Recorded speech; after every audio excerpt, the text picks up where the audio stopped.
This is my excuse why I'm not going to talk about magma, but I'm rather going to talk about the following. So let me pull up my another picture here. So here's, I will read it out for you. So here's an XKCD comic which is called dichotomy. So welcome to social media, everyone. When you put your stuff here, you have two options. You have only two options. Yeah? So you can make it available to a small set of 300 friends. Or second option, you can share permanent copies with everyone, like look, there's billions of people, including internet scammers and whatever. And the other person asks, so those are the only two options. There's nothing in between. Very strange. And well, social media answers. Well, I don't understand. Like what? What could be in between 300 and whatever, a billion? Well, I mean, there's some numbers in between 300 and a billion. Huh? Name one. Pretty sure I would have heard about this. Okay, that's my little comic about dichotomy. So you only have kind of two options. I will be a bit more formal in a second. You have only kind of two options and somewhat nothing in between. This is a little bit weird, right? There are some numbers in between 300 and a billion, but apparently they are not. Okay.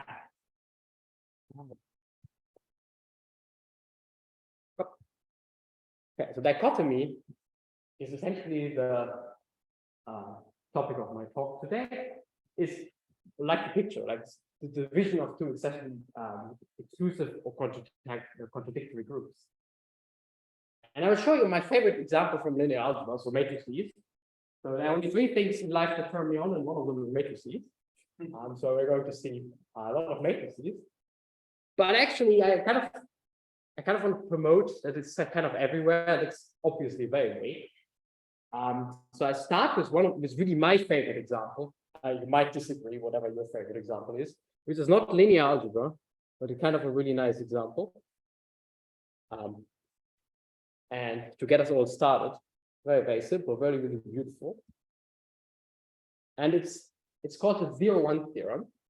It's a theorem, it's a meta type of theorem in graph theory, and it's kind of well known, and there are various formulations, which I'm not going to go into any details because it's usually a bit painful to do that. But essentially, the statement is that almost all properties of graphs are either true or false, right, about dichotomy, for almost all of the time. I'll show you some explicit examples in a second. And this works for almost all definitions of almost all. This kind of roughly a type of statement you would find in Bolobach's book on random graphs, which is really, really highly recommended. And then you will see some various versions of it. So you shouldn't take this as a theorem. It's not really something you write down as a theorem. Oh, hi, Alex. I just reminded people about Magma Mondays. Oh, great. Thank you. Anyway, so here's the organizer of Magma Mondays. Okay, anyway, so you shouldn't take this as a theorem. It's more like a kind of philosophy if you want. You can prove it in quite some generality, and I show you two examples from graph theory, and then I show you another example from linear algebra. It's really, really beautiful. Okay, so example one.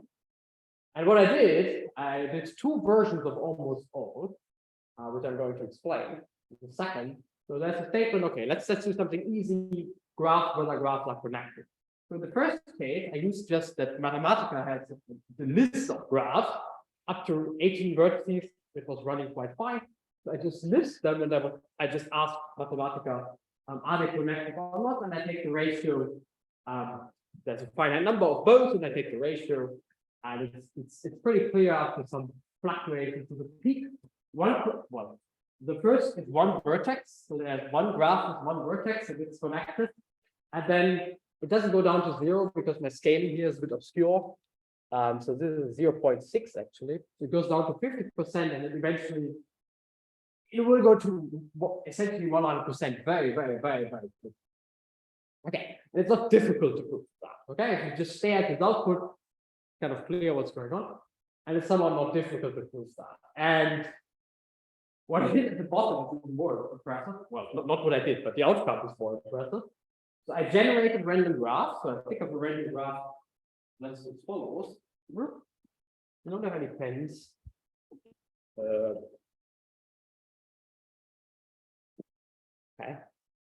Okay, if you can try to feel something. I think of a random graph with the follows. I just generate a cloud of points. In this case, I generated 100 vertices. And then I made the computer flip a coin for each pair of vertices whether it puts an action or not. And then I ask the same again. Is it connected or not? And thank you very much. So just generate a cloud of points. And for each pair, you have probability of 0.5%, whether it puts an action. Right? I just flip a coin. And do that for each pair of vertices. And you get a very easy model of a random graph.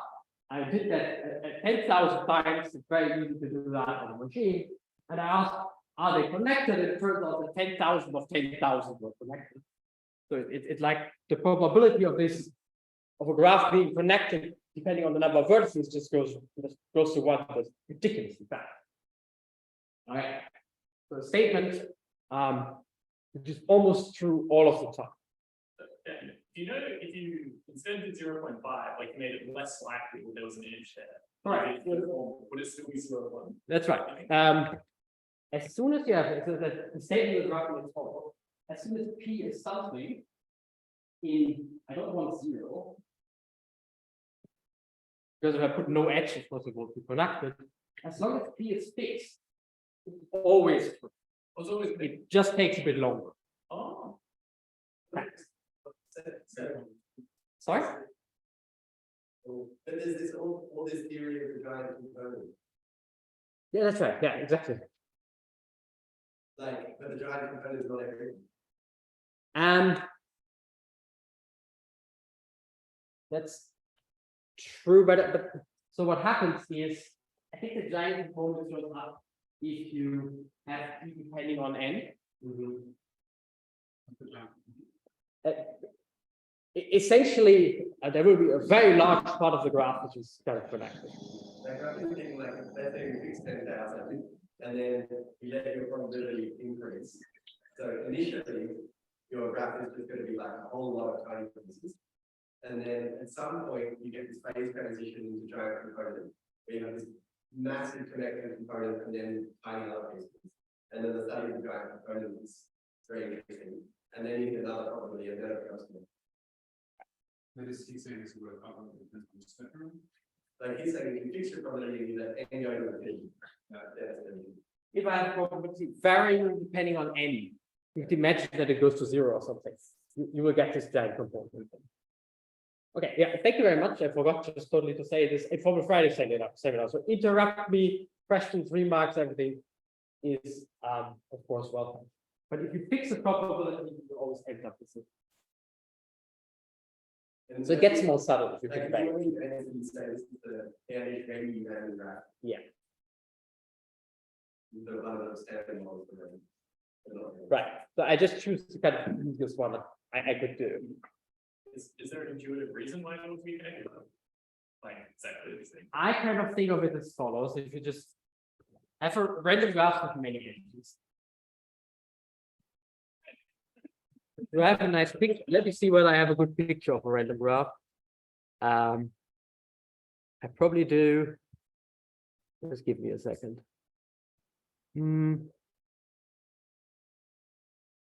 Like the vertices scale linearly. Yeah, you can make a forward statement. So the number of I don't remember the precise statement, but the number of edges should be roughly around the number of vertices squared, something like that. So you get lots of edges usually.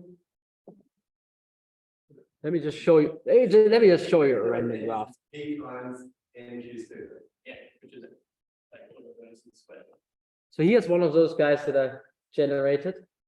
So that's usually how they look like. They have lots of edges. There are a lot of it. There are a lot of edges. So we Google graph on Google and just read the picture that comes up. Right, we can kind of get It's a good graph. That's essentially how the graph looks like, yeah. Oh, there's this discussion that we just added. Whether real world, a random graph is kind of, you put all graphs at the back, pull someone out, and they will look like this.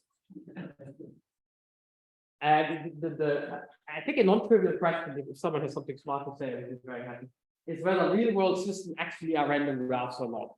Usually they are not like Wikipedia connections or social media connections. They somehow look very different. As in Wikipedia or social media connections are not like this. Not like this. And those would be your typical like in nature graphs, exactly, yeah. So somehow most graphs are like this, but they somehow don't show up. Mhm. Very weird. Okay, I did an example of zero as well. Essentially, coming back to your question, everything that is difficult to be satisfied with many edges should go to zero, and everything that is easily satisfied. Planar is really difficult to be satisfied with many edges. I mean, I could pull up the funny graph again. Let me just do it. Yeah, there's just no way that those guys are planar. It's just not happening. Sorry, this is maybe too.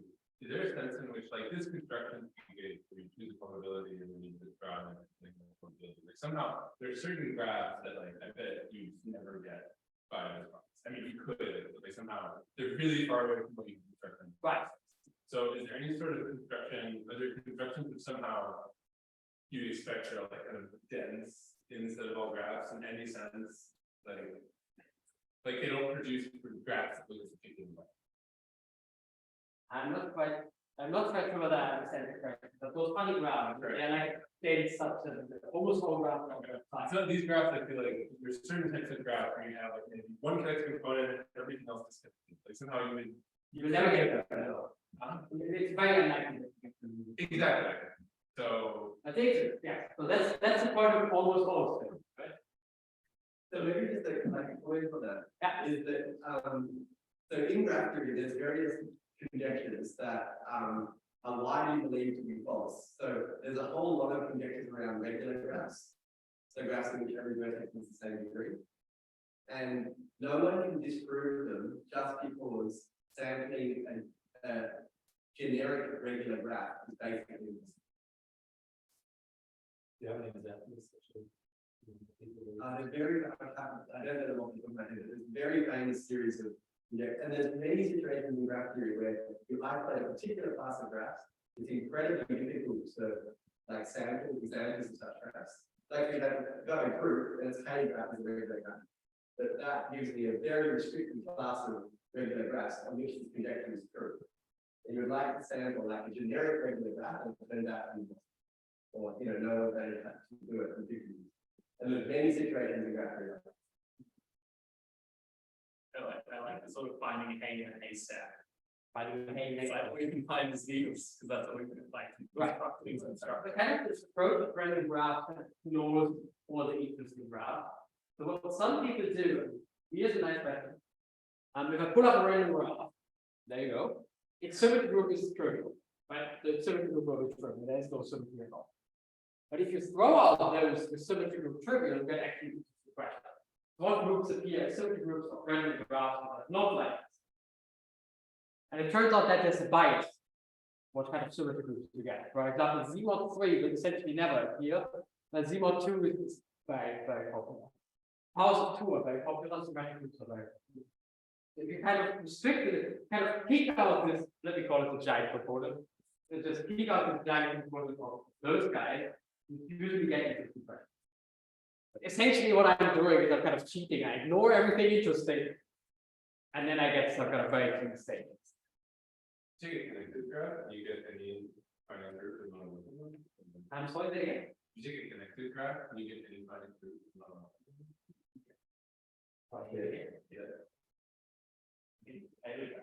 Oh. Yeah. The graph will have exactly that as problem.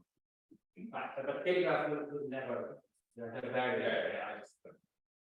Is it something to do with, because you were mentioning how the two are very curious in some sense. Is it something to do with like the ability of nearest neighbor kind of interactions? I don't know, it's a good question. So it's something related with two groups, and two groups turn out to be very important in the theory, but I don't really know why. So that group turn out to be like, they make up 99% of all groups. So when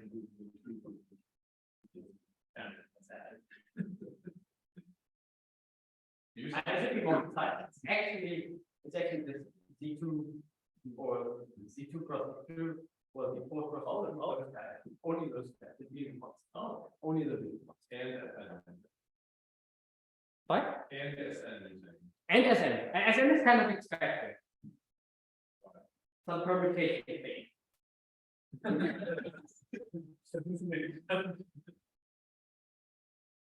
is actually the most common one. Everything is SN, and then there are some finite between. And that's it. Anyway, all I wanted to say is I wanted to answer your question. What I'm really doing is I'm throwing out everything interesting. That's why I get clean statements, right? So if you want to zoom in a bit more, something interesting will happen. See, by the way, the same happened with my 10,000 graphs on 100 vertices. All of them were non-planar. So like again, this goes exponentially fast to 0. Okay. And then there's probably some bug in Mathematica because the spike at 12 doesn't make any sense to me. But I wasn't able to double check why you have to study spikes. You're just literally listing all graphs on full verses, right? Right. So I'm just listing all graphs. So there's a list in Mathematica of all graphs. And I just run the is planar over all of them and just list the ratio. But this is not supposed to happen. So maybe there's some. So pulling up the list of our graphs takes about 10 minutes to load because there's so many of them. So maybe there was some loss in the process. I really don't know. I mean, this spike at 12 doesn't make any sense. Okay. Okay, this is my favorite example of a dichotomy. And now something completely different. Back to linear algebra.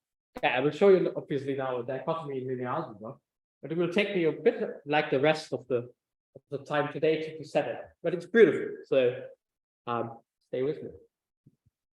All right, I start with a very easy problem. Something you learn, all of us learn in linear algebra without ever being told that we learned it. If you want to classify vector spaces, and I'm always working on complex numbers because I'm very easy. The classification is given by that, right? So the dimension classifies vector spaces. Okay, and I have no idea what the original reference for that is. It's like super well known. So the dimension determines the vector space. What I would like to put your attention to is that I have somehow one discrete palm inside my classification. And those guys will play a role throughout. So one discrete palm made up of vector spaces, which is really just the dimension itself. I hope that example is reasonably clear. And I'm always working with the complex numbers. I'm not saying it doesn't work over other fields. I'm just saying I don't want to go into any funny details. Okay, vector space is fine. Let's say we understand vector space. Let's try to classify matrices up to base space. So I have a vector space, and I have my matrix exactly on them. So I can base space into the vector space into matrix P. And I want to classify what's called similarity. I want to classify matrices up to this relation. So what is the solution of classifying matrices up to similarity? Essentially, can you write down a normal form for those matrices? And again, in linear algebra, you're actually told the answer, at least in any reasonable linear algebra class, I guess. And the answer is pretty beautiful. It's my favorite answer ever. It's the Jordan normal form. So the Jordan normal form classifies matrices, classifies matrices up to base change on one vector space. And observe now that I have a discrete parameter that is the size of my block. That was all those Jordan blocks at the size of my block. But then the block also has an eigenvalue and the lambda here. Whoops. All right. Once Block the diagonal. So I also have a continuous part of my lambda. This is discrete. This is continuous part. The problem kind of changed, or at least the problem clearly changed. The solution somewhat changed. We go from one discrete parameter, which is the dimension was on the previous slide, to now one continuous parameter per discrete parameter. Right? There's an eigenvalue on the block of my matrix. Okay, and then so Jordan did this like a long time ago, and then people asked the question, cool, so let's just so I just said that's just what I said, so we just have now more parameters. So now we just ask the same question, but I put another matrix. So can we classify pairs of matrices up to simultaneous matrices that have the same matrix? Okay. Looks like a Jordan type problem, but it turns out that this is the second step of dichotomy, Jordan type problem, and this is impossible. Okay, so there's nothing you can do, and I will do more formal in a second. And the way to think about this is in case it makes kind of sense to you, because with the same P, kind of we try to make this one easier. We try to massage A that's such that it gets easier. Here, this one gets easier. Then because B is not really related to A, B is essentially random compared to A. What does P do to B? It usually does some random thing to B. So it's somehow very difficult to find this balance between those two problems. So sometimes you have exactly this dichotomy again. So kind of when your user takes a photo, I'm just reading it out. The app should check whether there's a national park. That's easy. I just use some GPS. And whether there's a bird in the photo. And then there's a complexity jump. And yeah, I need a research team invite you. So it's kind of the same type of problem. You have really kind of the same type of problem. And of course, just my vector space was the same picture. Here my vector space, I here my Jordan picture, and I here my other Jordan picture. And you just do the same problem, and eventually it's just a gap, and from nice solution to impossible. And that's the dichotomy here. I hope that example is clear. Yes. With this example, is the problem that you're trying to compute the orbits of a non-reductive group acting on something? No, I have a reductive group. It's just the base change. So, sorry. Like, this problem, if you fix your first coordinate, this is saying the centralizer of A acting on all matrices. You're trying to understand the orbits of that. Yes. And so then that's just, and like, if the centralizer is, like, is the, like, if you assume that A was diagonalizable, would this be a fine problem? No. Also, it's even, actually, you're way ahead of me. I wanted to talk about this later on, but this problem is very difficult in general. I make a formal statement, but for generic matrices A and B, it's easy to solve. So it's only very difficult on the kind of a very tiny plot. But if you just think of generic matrices for the Jordan block, I mean, essentially every matrix is diagonalizable with different eigenvalues. If you restrict to generic problems, you kind of miss the interesting part again. Very similar to my graph story. If you look at kind of the generic ones, it's much easier. So all the problems I'm ever going to write down, you can solve them for generic matrices. If you assume everything is generic.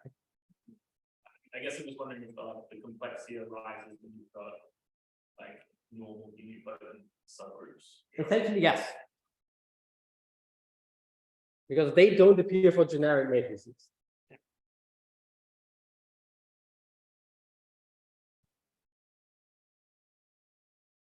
Skip this. Okay, let's do the same. Same type of story. I'll just go immediately to the setting of having n matrices. So I have a vector space and then another vector space now. Two different vector spaces, and I have a bunch of matrices between them. And I want to classify them up to base case on B. I think I called the matrix P on the slide, and I hope that there's an action on the other one. I think I called the matrix Q. So yeah, this one, and you ask the same question. Can we classify matrices? In this case, it's called equivalent. The other one is called similar. And again, early on in linear algebra, you're told the answer for n equals 1. So I call this the number of arrows is n.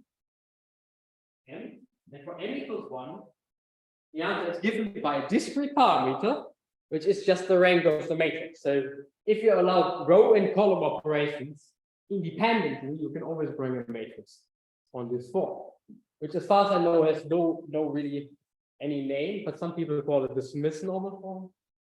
Anyway, so again, we have one discrete parameter, which is the rank of the matrix.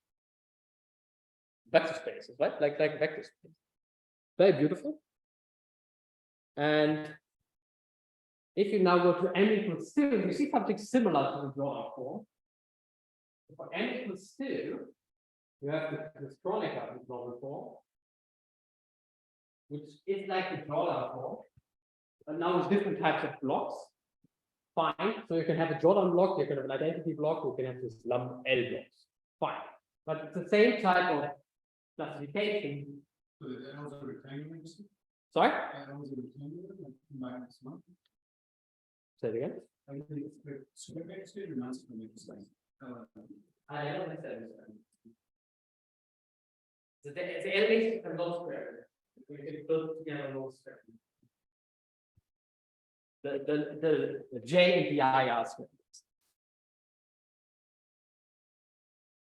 Anyway, same type of we observe the same type of pattern. Kind of the ranks of those are discrete parameters, and for every discrete parameter, we have at most a continuous parameter, which is like the eigenvalue again for the Jordan. And Kronecker did this a bit later than Jordan. This one is not as popular, I don't know why, but it's essentially the same as the Jordan form, just for this problem of conjugating on the left and conjugating base shapes on the left and base shapes on the right. Yeah, same pattern. And now, I guess you know what's going on. If you go to the next one, there's just no hope to do it. Okay. So what do we see is the following. I could continue with like many more of those examples. So we either have one discrete parameter in our classification, or we have one discrete and one continuous, so this kind of first type. The lambda one, and then everything is kind of okay.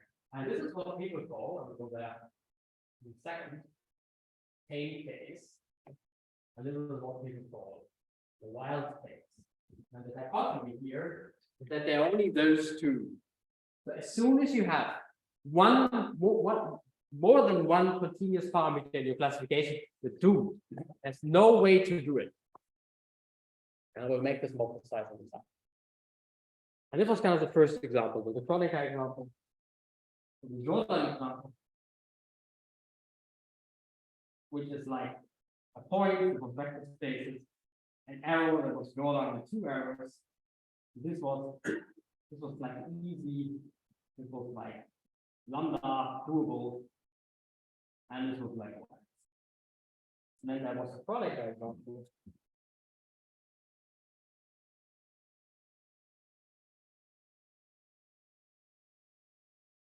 Was this type, one edge, no edge, it's a bit boring, it's just vector space is quite I can't ignore that. Two edges and three edges of the same pattern. So here you have discrete, you have discrete and continuous, and this is focus. And there's no other option, right? It's not like you add more arrows to the problem gets more difficult, more like you add more arrows up to a certain point, everything is fine, and then it just falls apart.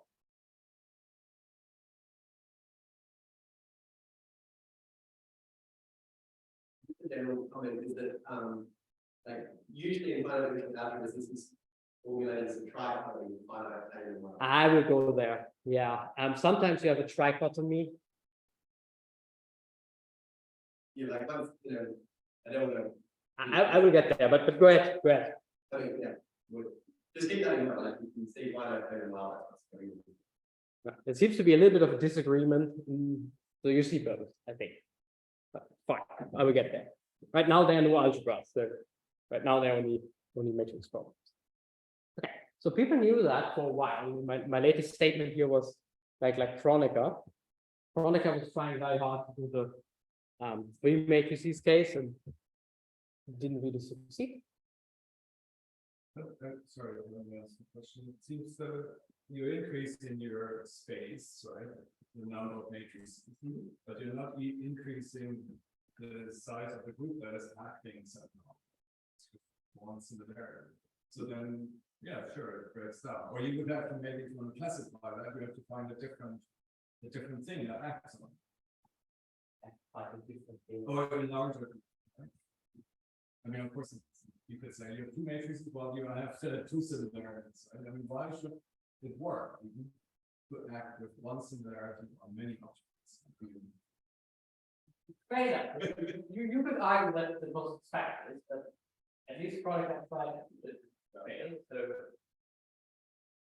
somehow they're well chosen together in the size of the object, basically, right? And the size of your group actually just conversely.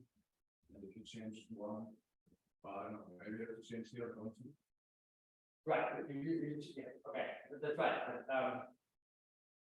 I'm not sure what you're trying to say. I do agree when I said it's kind of expected. But if you think about my graph example, it's also in hindsight kind of expected that we would say that. But also, like, in that example, like, of two versus 3 hours, that's like a situation that can show up in mathematical nature. In which case, we are modeling out like all the symmetries of the present. There's no more symmetry there. You know, like we have two vector spaces, we have three maps between them. There's nothing more we can do.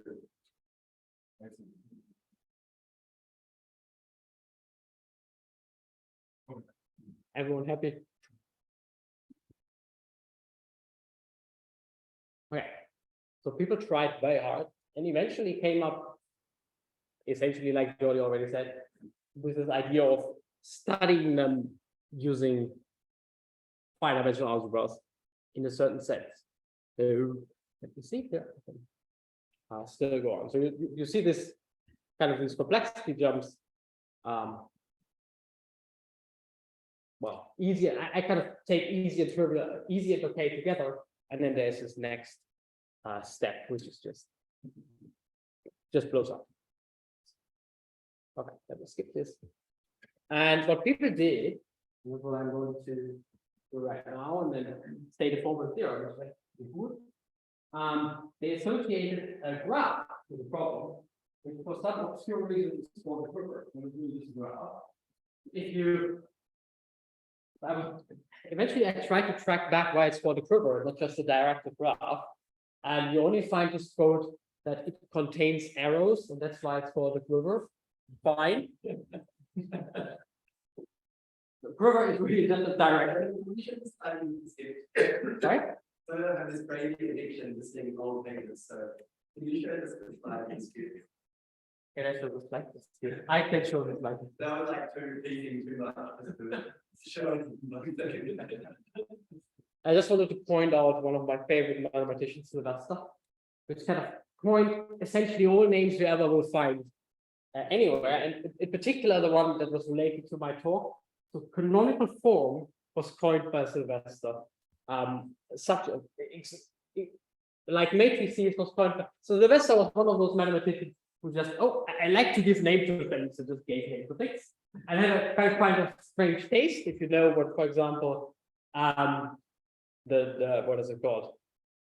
The law of inertia, also of course, which is the Sylvester, but also matrix, right? There are only three things in life: fermion matrices and graphs, and maybe canonical forms. And they're all coined by Sylvester. And all I was trying to say is Sylvester is one of my favorite mathematicians. So, Johnny, you're happy? Another That's good. Okay, so whenever you hit a term that is around from that time, it's probably due to. There's three things that I might miss in the first place. Graphs, matrices, and. I don't tell you the third one. But graphs and matrices, yeah. We could talk about it later in private. Yeah. Anyway. Quiver is not due to Sylvester, okay? That came a bit later, but it contains error. Any direct graph, and everything I'm going to say will have some finiteness, final number of edges, final number of vertices, whatever you get right now. For the Quiver, You also have multiple edges between. I definitely allow multiple edges. Yes, that was definitely allowed. So before, when you're trying to graph, were you allowing multiple edges between vertices? Sorry? And you were talking about graph earlier. Oh, that's a good point. No, I didn't. I just took simple graphs. Oh, there's. So earlier, I really had no multiple edges and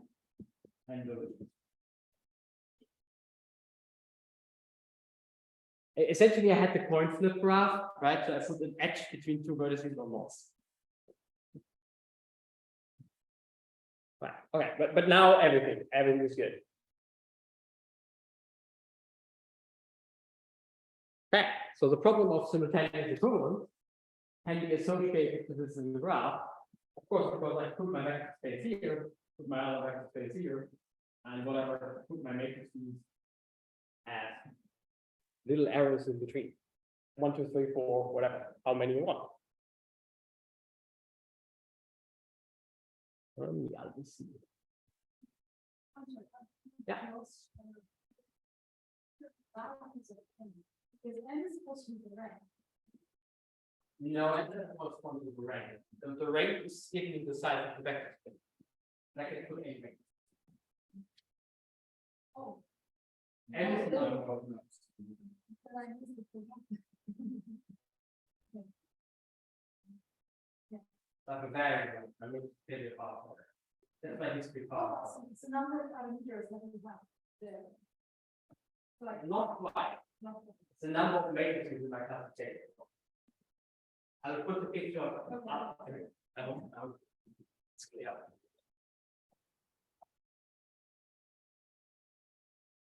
Okay. So what people do is for each quiver, they associate a representation of that quiver, which is a choice of a vector space for each vertex. So I'm fixing my range off in this representation and the matrix for each arrow. So the arrows correspond to the number of matrices.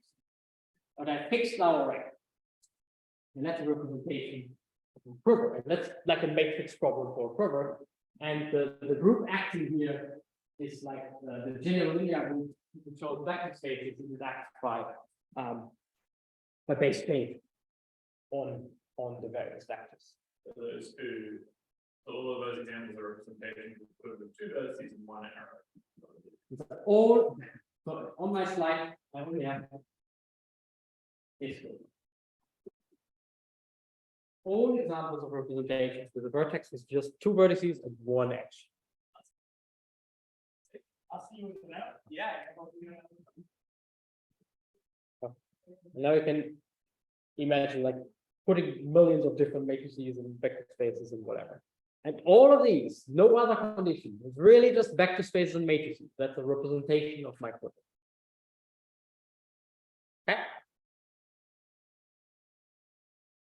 Everyone happy? And I stole all these pictures, so I really just stay over the complex numbers. So someone else likes to work with an arbitrary field. And just one short remark, because Jordi already said that. When for the representation, we get to completely forget that. If you don't know what a representation theory is, you can completely forget that. But some of you know, so let me just point out that whatever I write down, representation category of the quiver will be equivalent to the representation category of the path algebra associated with the quiver, where the elements of this path and representation is you set them together whenever it makes sense. Let me give you an example. If you take the following graph, my favorite one, all time, just a line. Let's say 5 of them. Yeah, 5 vertices for edges. That's my quiver. And the path algebra for that quiver is upper triangle matrices, 4x4 matrices. So here's my ground field. Well, should have shown you a small example. And for example, I only have one color. So anyway, let me try. For example, this guy here corresponds to the concatenation of those 4. So, probably I just found that I can have one more. 1, 2, 3, 4. 1, 2, 3, 4. And the long one would be the composition of all of them that don't draw as an extract. So the path algebra for that quiver is really just upper triangular and by the path algebra for the Jordan quiver, is well, we can take path in one thing, so it's really just the polynomial. The path algebra of the double Jordan quiver is the free algebra of here. Because there's no condition that the path can be. Everyone happy? All right, so that's why they're called representations, but we actually don't need to know that. It's just a bunch of matrices associated to a quiver. And this is the theorem I'm going to explain after the break. I think that would be a good point for the break anyway. A matrix problem associated to a quiver essentially only comes into a trichotomy or a dichotomy. We just comment on that. Coming back to what Jordi said. So there are only 3 options. Either you have finite discrete parameters, in this case, and this kind of if and only if my graph is one of those. 80 given that. So the line, the one who's pigtail, and some inside things. Oh, here's a funny way to draw E. 6. Let me just do that.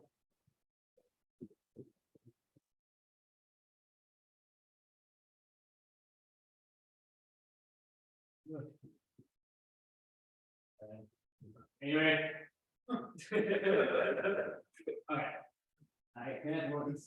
Okay, so if you take this one and just bend this one up and this one up, it actually should look like it. And let me try. 1, 2, 3, 4, 5, 6. 2, 3, 4. Very good. E6. Ooh, that was difficult. Anyway, so the discrete is just those guys. There's no orientation from these edges. Right. This statement does not depend on the orientation. For any orientation, you get the same result. And if you believe what Alex has told us in the ISS like 2-3 months ago, I forgot, then the representation categories are derived equivalent. So there shouldn't be any orientation for different orientations. So there shouldn't be any orientation. It's one parameter classification. If and only if with the affine A inside, which I'm probably not trying to draw, I can draw affine A. Affine type A to take the line and wrap it up into a circle.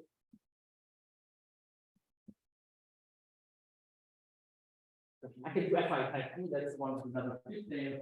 Well, in your first sentence, you have without oriented cycles in an affine type A, it would require that the orientation of the edges doesn't form. So you say we can't have oriented cycles. right, I'm excluding them right now. I'm going to put in an affine type A. We could, if we Good. So I'm excluding exactly that case. I can see.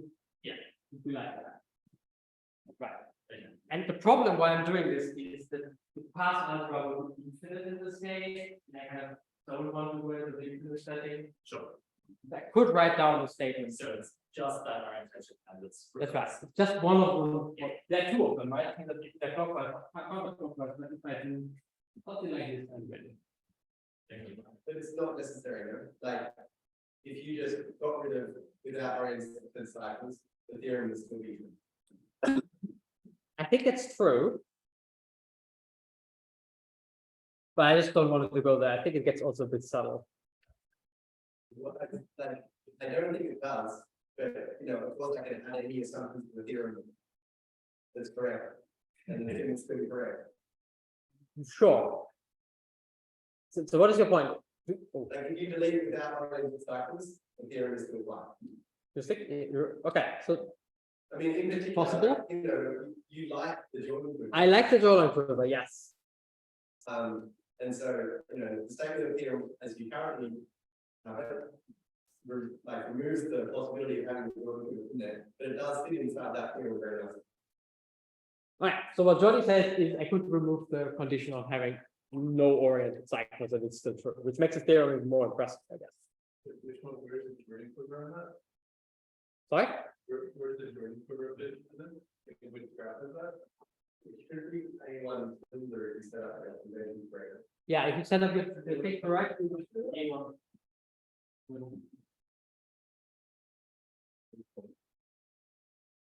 No, actually, no. A1 quiver is your. It's like,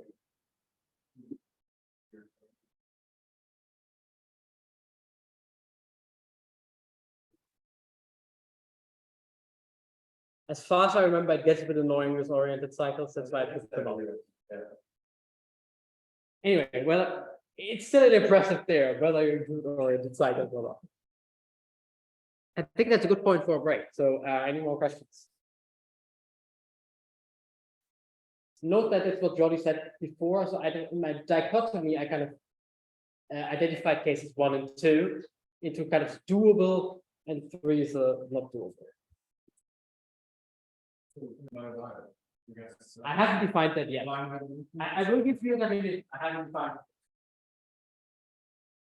And probably like 3 people in the audience haven't seen this theorem before, but I just think it's the most mind-blowing. Like, AD is always amazing. This is like one of the most mind-blowing theories since AD. Yeah, so there's on Wikipedia we will find a list of ADE classifications. It's kind of really impressive how long that list actually is, and this is fantastic. You have any intuition on why this theorem holds? Yeah, essentially it's related to the following. That maybe it's easier to state in classifications. Graph which is leading eigenvalue is bounded by 2. The leading eigenvalue is the leading eigenvalue tells us something about the number of paths. Let's go with a very easy example. An affine type A. If I'm here, I have 2 choices. From here, I have 2 choices. From here, I have 2 choices. So the number of paths goes like 2 to the n, and 2 is the eigenvalue of the graph. Something similar is true for all graphs. The leading eigenvalue will determine the number of paths in your graph. And the ADE classification is that the ADE eigenvalue is smaller than 2, the leading eigenvalue is smaller than 2, equal to 2, like the boundary phase, like everything else. Essentially, what happens is as soon as your graph, like everything else, the number of paths, think of the random path, the number of paths drawing like tail, and this kind of blows up everything. So it's like.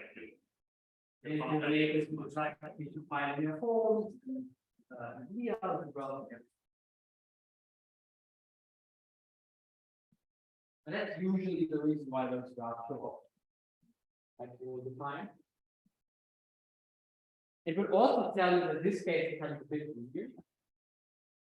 So it kind of shouldn't show up because it's just equal to, while the other ones are like intervals. This is equal to the interval starting at 2. This is the standard that was ending at 2, but the other one is the boundary case. And if you, for example, write down maybe an example that you would like is if you do that for a finite group, and you ask whether representation of a finite group, and what case is it? I haven't told you that yet. It was true for finite-dimensional algebras in general. Okay. And of course, the interesting characteristic is P. That everything will be almost here. This one will happen precisely when the P pseudo subgroup is cyclic, so like never. And this one will happen like literally never, only in characteristic 2 and only for something like the P pseudo subgroup being dihedral. It's very, very rare. That fits nicely to this. Okay, this is a little interval, so maybe it happens. Essentially, is the point. Everything else is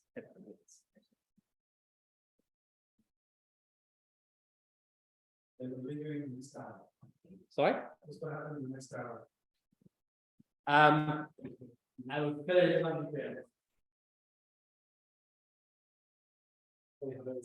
Right? I thought we have, but yes, long ongoing list here elements. Catastrophes, Gabriel theorem. So I will give the theorem that you just saw actually a name eventually. With many more things. Something to add here, maybe for this audience. So dihedral circle bimodal, the simple representations have also an ADE classification. But it's not on that list yet. I'm working on that actually. But anyway, so ADE somewhat fills up everything. And for me, it's always related to this growth rate of the leading eigenvalue in some form. Cool. Statement is clear up to one point. As Holger pointed out, I really haven't told you what wild is, but I will. I promise. Okay. Oh yeah. I just had the things on the slides. Fine. Okay.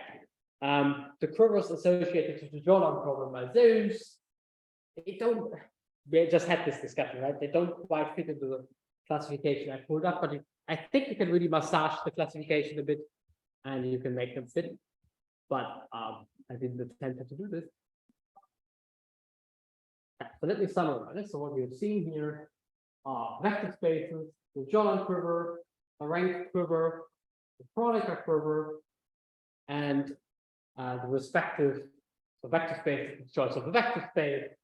Jordan was the choice of a vector space as a linear map. Rank was the choice of two vector spaces as a linear map. And Kronecker was the choice of what is it, two vector spaces and two linear maps. So quiver representations of these exactly those choices of a representation, of a vector space for its vertex, and a thingy for each edge, a matrix for each edge. And you can think of more complicated problems, and we will have another set of problems in a second. So what you would need to do is you would need to define like a category of plural representations. And the beauty of the setting is essentially as soon as you've written down the idea, there's not much you could do. So what would be a morphism in this category? Well, try to work. You will see it. There's your plural representation for my D4. What is my orientation? Okay. Inverse and whatever it is, some choice of vector spaces or matrices, and if another one, the bottom. When I draw this, maybe I can. What could be a morphism? It can only be the one commuting diagram that you could draw in 3.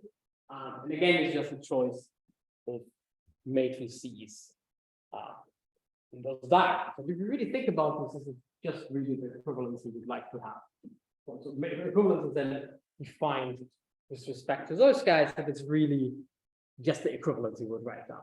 So kind of really the beauty of the story is as soon as you have kind of fixed this idea of put the matrices and vector spaces, eventually everything is dictated from their onwards.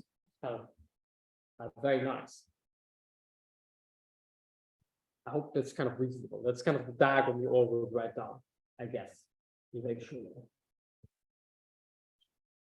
Let me just skip that. It's somehow a nice category. Fast. I've stolen a picture from Jordan.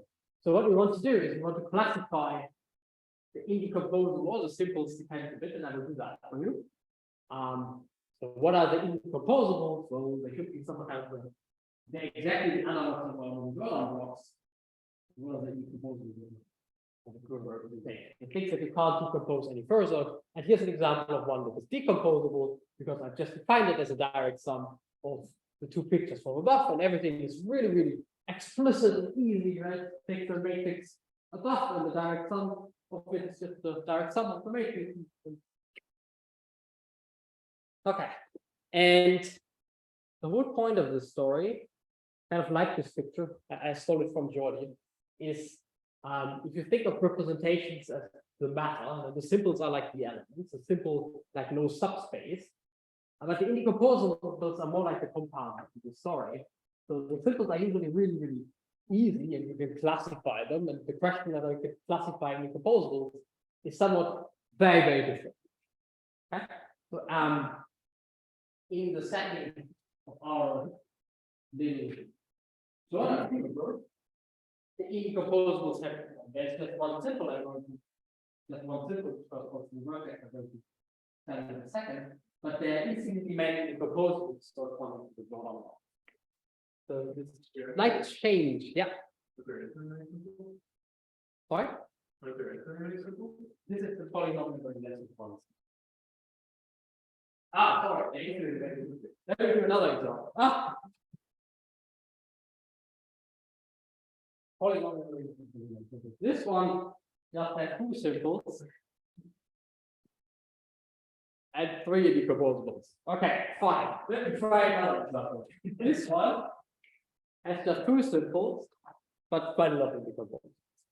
Infinitely many. Right, I will be more precise in a second. Yeah. But usually, all of my quivers always have a finite number of simples. They just correspond to the vertices, unless you have an infinite dimensional algebra like the polynomial ring. But let me ignore that case for now, at least. But you can still have quite zillions of indecomposables. And they correspond to really the matrix problems. I really don't care about the simples. I will show you an explicit example in a second. For example, when is my quiver semi-simple? Semi-simple if I only just have a bunch of vertices sticking around. No edge. So as soon as you have an edge, it will be not semi-simple, and I will write down an indecomposable for you as soon as you have an edge which is not simple. Okay? As soon as you have an edge, it's not indecomposable.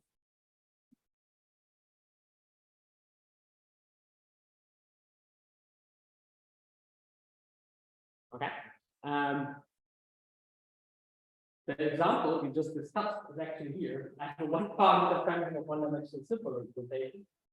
Not just one of them. And that's very easy to see because we have a polynomial ring, and you want to act on a one-dimensional space. You can specialize X to essentially any number, and that's your one part of the family of simples. So they're all one-dimensional. But the indecomposables are arbitrary dimensional. They're just Jordan blocks.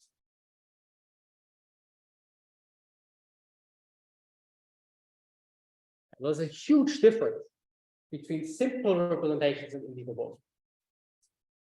The indecomposables are like the Jordan blocks. The simples are, at least in this picture, are really simple. I will make it more specific. They're really simple in the sense of simple, not in the sense of simple, you know. Anyway, so here's an example. The simples are really simple. That if you have a quiver, and let me assume that it has no oriented cycles, otherwise I run into it's really easy to write down the simple representation of that quiver. What is my example? Is a D4, it's D5. Okay, so if you have my D5 quiver, 1, 2, 3, 4, 5. And my rotations here like it is. And then I'll in. Possible, if it's possible that I'm probably correct. Maybe not. And the simple representations are really concentrated on one vertex, and everything is zero. So all maximum. Because everything else is zero. I can just label my simple representation by just labeling the vertices 1, 2, 3, 4, 5, I can just label my simple representation according to the vertex. Just concentrate in one vertex. The projected cover of these also very easy. The projected decomposable is very easy. It's, let me lie, all outgoing vertices on that one. The injected one is all ingoing. I hope that's outgoing is something like this. So you put now C here, whatever, and then just so that's the projected cover of the corresponding simple, and I can still denote them by vertex. Just stay at the vertex, take all outgoing. Injective is exactly the opposite. Stay at the vertex and take all ingoing things. So whatever, I'm not going to do that down.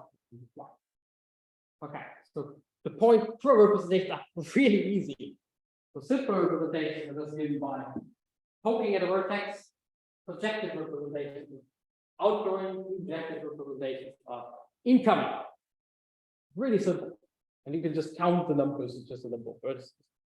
In particular, the simples are just indexed by vertices, the projective indecomposables are indexed by vertices, injective indecomposables are indexed by vertices.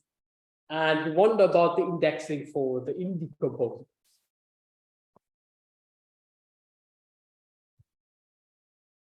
And the statement that I give now a name, kind of a fun fact here, I have really no idea what's going on. So if you read Gabriel, it's usually called Gabriel's theorem. If you read Gabriel, Gabriel clearly said that the theorem goes back to a Japanese mathematician like 20 years earlier, but apparently everyone ignores that. So let me call it the Yoshiki-Gabriel theorem. Is the same thing, and it has finitely many indecomposables. Right? It is always finitely many simples, whatever projectives, injectives, but it has finitely many indecomposables, if and only if it's of ADE type, and the number of indecomposables is given by the number of positive roots, which is exactly our discrete parameter classification as before. Let me write down how it works with the number of positive roots. Maybe I actually have an example, otherwise I just do it. But the theorem is clear. The discrete particle, number of positive roots. Okay? Really beautiful, actually. Yeah, so here's our, what is it? Type A2. A2 is the line vertically. And I've chosen the orientation for this way. And there's a simple concentrated at 2. There's a simple concentrated at 1. So this is alpha 2, like the rotation of alpha 1. First simple root and the second simple root. And the other one is next positive root, alpha 1 plus alpha 2. And what you do, you just put them on alpha 1 plus alpha 2. You put them here for 1 in between, and that's your indecomposable. And is it our rank classification? Well, let's check. Well, for those guys, let's somehow build up a non-rectangular matrices. And this is the one-dimensional indecomposable. So if you think of our rank classification, there's just those guys here. And you again, that's a discrete number of parameters, and you can do that. If you like root systems in type E, you could write down the indecomposables in type E. I'm not going to do that. That will be a catastrophe. Maybe an ADE catastrophe. I'm not quite sure, but it certainly will be. I mean, this is a beautiful statement. It's a little bit of a beefed up version of what I already had, but it also gives an explicit classification of our matrix problem. We can explicitly write down using roots the solutions. We actually our matrix type solutions. Wonderful. Just a wonderful. It's still independent of the orientation. Yeah. The dimensions of the indecomposables. The dimension vectors of the indecomposables independent of the orientation.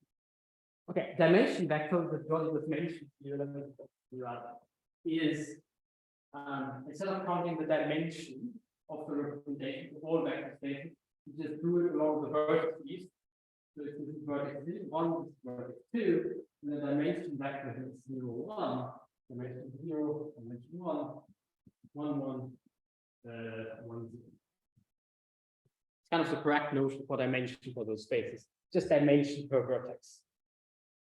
In some way. Yeah, I mean, what a fantastic theorem. It just solves our matrix problems. At least for some of the matrix problems. Now, in type A, it's really, really easy to write down what we say, given by those sequences.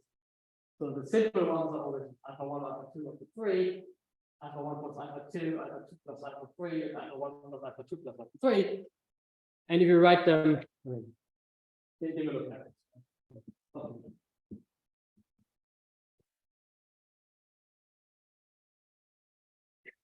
But that D gets a bit more annoying, and that E gets a bit more annoying, but in principle, it's still. Okay, so it's really just easy. It's very, very simple. You just put. And note that in type A, so all of our matrix problems of type A, let's say we have correlated everything left to right. It's like a matrix conjugation, a matrix conjugation, a matrix conjugation. They're all given by similar things like here, because all the decomposables are one-dimensional first law.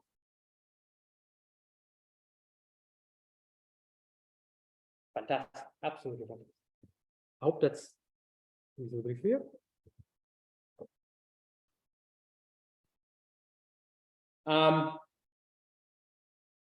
This is a bit more difficult to write down. I don't want to do it, but essentially,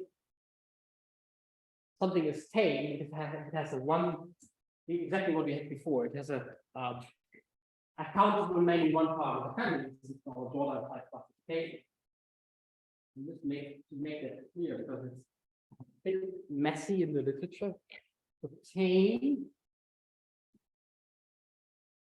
equals at most, or one can form countable many one part family.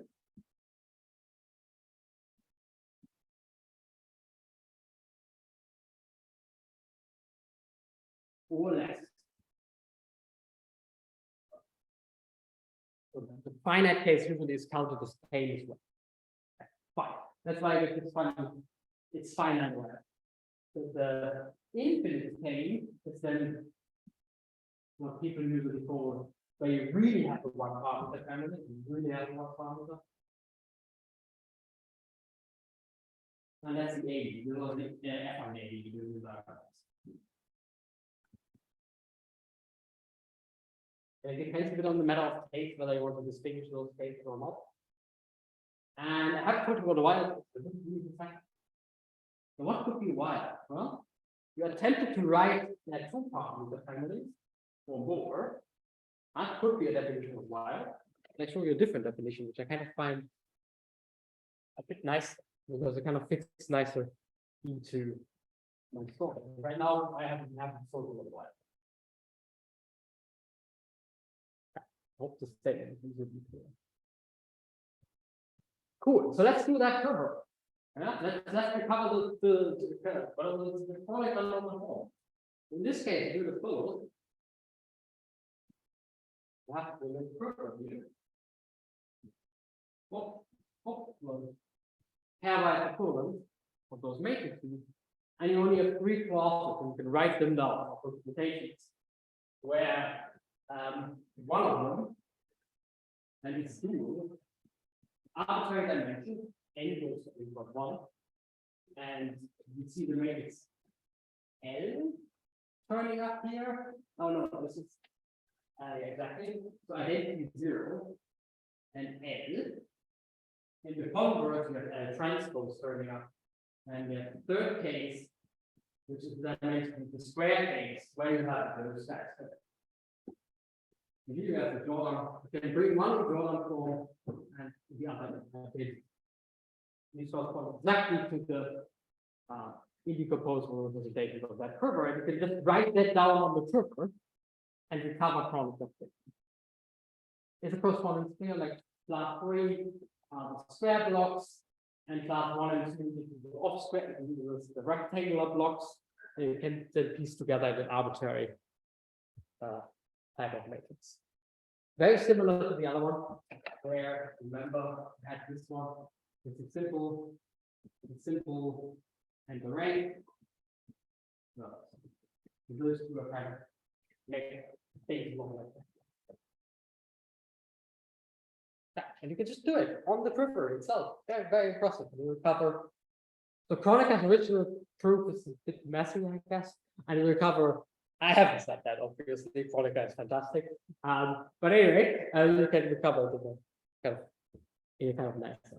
I hope that makes sense. So for this quiver, you just do it again. And this is, by the way, with this Kronika. I should have said that. So this is FR type A1. FR type A1 is converted using this type. We can just say something about like end of group, but I think for me it's helpful. Say it again. Were you gonna say something about like which types of, I think for me it's helpful, like the first two classes correspond to real roots. The third class is imaginary roots, and that's why you have exactly one decomposable. Correct. That's exactly right. So what Alex just said is you can be a bit more precisely if you know a little bit about root systems. And the one with one term in the family always correspond to imaginary roots. So for each imaginary root, for each fixed dimension vector for that root, you have the one parameter family. And for all of the real roots, you just have discrete parameters. That's exactly right. And do you want to explain another example? Go ahead. Because I feel like there's just so much life in this. Oh, I definitely agree. Like there's just so many beautiful examples in the subject, and this is another one such example. Okay, I'm curious. So this is D4. Ah, I have that one on another slide, but okay, go ahead. Too late then. Yeah, go ahead, do it. So let's just think a little bit about representation of this quiver. And one thing that one could do is take just dimension vector 1, 1, 1 around the outside. And then we can put and imagine that our orientations are all inwards. And if this is indecomposable, then all of these arrows should be non-zero. So reps is the same thing as 3 lines in V. You know, 3 distinct lines in V. And now, if sorry, yeah, 3 not. No, it's just 3 necessarily. lines. But if they're not distinct, then I think you can split like. But anyway, let's just you know, there's an important case which, because I just think this case is like very illustrative. So see 3 distinct lines in V. And now you can imagine if these lines are not linearly independent, so they span a 3-dimensional space, you can split things up.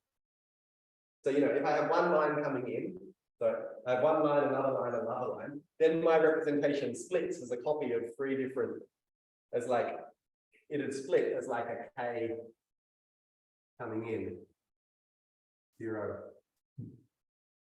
0, and then a K coming in, 0, 0. And then a K coming in, 0, 0 like this. Okay, so if my lines are all linearly independent, then it splits. And if they're not, then my original space. Okay, so this is. I had this example. You can continue. Yeah, so if this is a 2-dimensional space, this is exactly 3 lines in a 2-dimensional space, i.e. 3 points in P1, which we know has no moduli. But the moment you go to a D4 quiver, you get 4 points in P1, and so you get a 1-parameter family of representations. So yeah, I just think that's really important to keep these like very basic terms in mind. I do agree, and I did agree yesterday, so I put them on the slide actually. Okay, let's just. So what Johnny just said is known as the subspace problem. So Johnny just did the first case, which is D4. 3 subspace problem, but there's also 4 subspace problem, or 5 subspace problem, or whatever subspace problem. And you get the same type of story. So one of them is D4, which has a nice classification, finite classification. One of them is affine type D4, the one with the double fishtail. One parameter classification that you can write down explicitly if you know the what is it, the real and the imaginary roots in those types. And the next one is just blows up. And I kind of forgot the 2 subspace problem, which would be type A. So one thing that I think is important to point out here is that if you look in type A, somehow all the positive roots are 4. You know, you just have A plus A plus A. But in D4, there's that one interesting positive root, which is 1, 2, 1, 1. That's right. And that has some interesting representation there. It's And, you know, now you can say for T8, there's this very interesting positive root, you know, which has like a maximum coefficient of 5 or something. And Right. one of them is that in the first representation. This is a little, well, this is quite different from my example where everything was just coefficient 1. We're having a more interesting space sitting in the middle. That's exactly what Joel just said. 1, 2, 1, 1 type of example. And you can just write down all solutions up to permutations of lax. That's what you get. So the simple ones are really easy. They're just the first 2. And then some kind of projective ones. And the really interesting one is the one with the coefficient 2. I haven't done E8 for you. I'm very sorry, but yeah. So there's the biggest root of type E8 has some horrible type. I don't know, 5, 6, 7, 8 coefficient average. It's really 5. Yeah. Good. So it's 5, and you get a 5-dimensional space. And it's probably on the central vertex. Is that right? One can easily check that. Okay.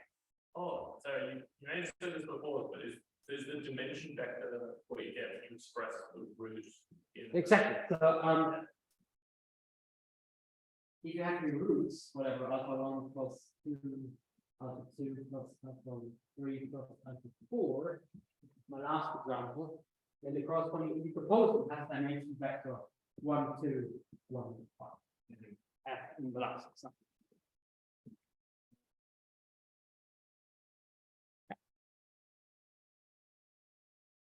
Let me just check what I just skipped.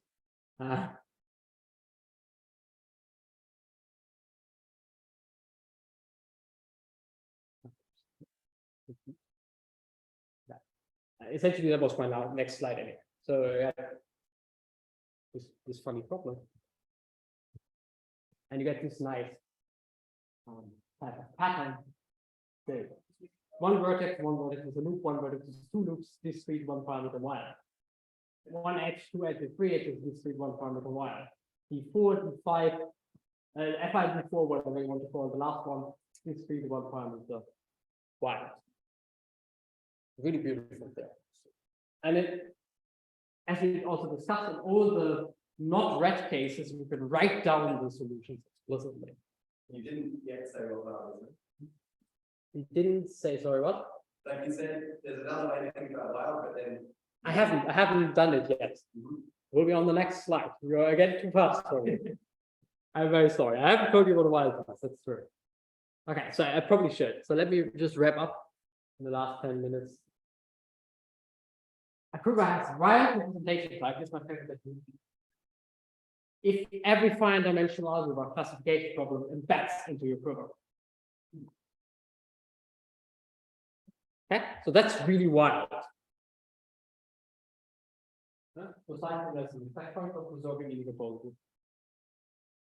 I think of it as like being similar to something like NP complete.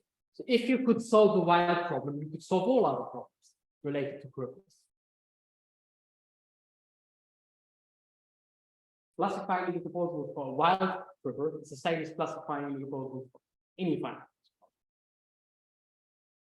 and similarly to NP complete, there's a very explicit simple quiver you can write down, and the solution to that problem would imply solutions to every.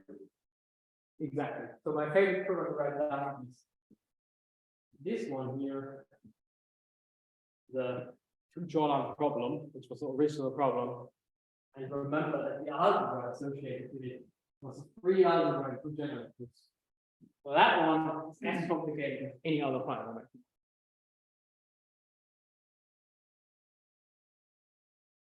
dimension. I think this is a really good definition of what equivalent you could say has more than one part. Of part. It's equivalent. Is that well defined, saying that if you have two parameter family, find the crazy actually bigger than one parameter? So I said again? Is that not a definition? Well defined. The definition. The one you said that didn't write down. Oh, the one I don't write down. Yeah. So I didn't write it down. So okay, everybody fine. So what is your question? What is it? It doesn't exist on one parameter. Yeah, it's kind of exactly. But that's kind of the boring way of defining it, because of course what I want is this type of theorem. And if I just define while just being not tame, the theorem is a bit boring. It's true. So I think Oded's objection was having two parameters is not well-defined. But it actually is as a kind of question in the moduli space. So the dimension of the moduli space, you can either 4 points is one dimensional, that has maximum components one dimensional, or you have two dimensional components, in which case it has a component of any dimension, which is remarkable. So the moduli are predictable objects. Yeah. And Well, it's no, it's the moduli of representation. So you look at moduli of representation in a dimension, and then the statement is that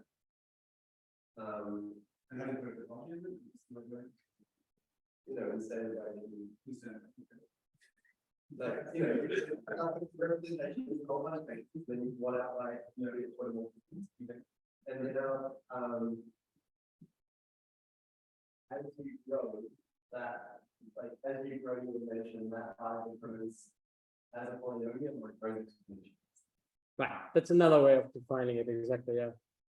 So the wild case is something like exponential terms.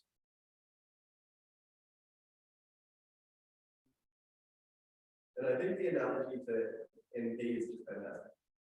It's Like, kind of the same, yeah. NP has this body that like either you can solve all problems or you can solve a specific problem. And it's exactly the same. It's exactly the same, yeah. So Jordy's happy, that's good. I hope everyone is happy. So this is a really fantastic theorem, right? It's our dichotomy. It's either one parameter family or every finite dimensional algebra problem is inside. And there's nothing in between.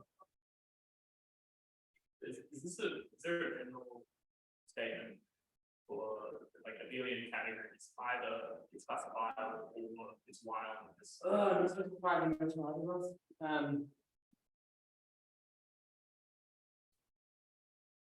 I've never seen these. If it's finally made simple, then it will be equivalent representation.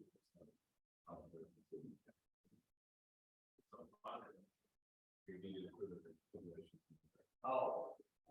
So I guess that's what I would recommend in general. So this is very simple.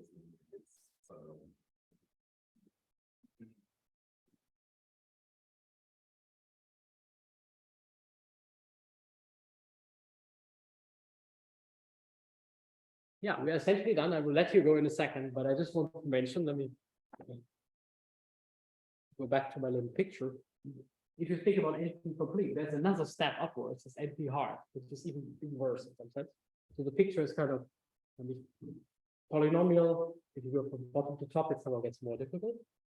And it's strictly much harder. So you might ask the question here, okay, so every matrix problem, so it's either kind of one of those, or it's every other matrix problem is equivalent. So you can solve every other matrix problem at the same time to solve it. So you might ask, is there something more complicated out there? And there is. Let me just finish with that. Let me skip that. Okay. So if you do the following, that's the matrix problem. Here's the one that is strictly more complex. If you classify bilinear forms, it's a matrix problem. You formulate that in a following way. The matrix problem, but now it looks as follows: A is equivalent to transfer B. And if you classify bilinear forms, so this is essentially I make all the bilinear forms. If you classify them, and you will end up with a Jordan type classification of that problem. So that's a Jordan type solution.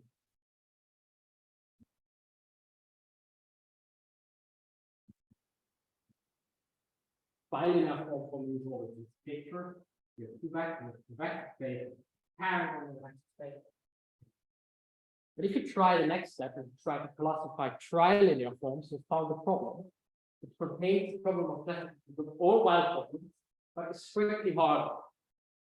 You can show that it's strictly harder. So there's no hope. It's like beyond tolerance. Trilinear form in this case. And kind of a fun fact why I like this so much, this is my last slide, don't worry, I will finish here, is that those guys show up if you study not finite dimensional algebras, but categorical representation theory. The analog problem for categorical representation theory seems to be even worse than anything you ever get from a finite dimension. Thank you so much.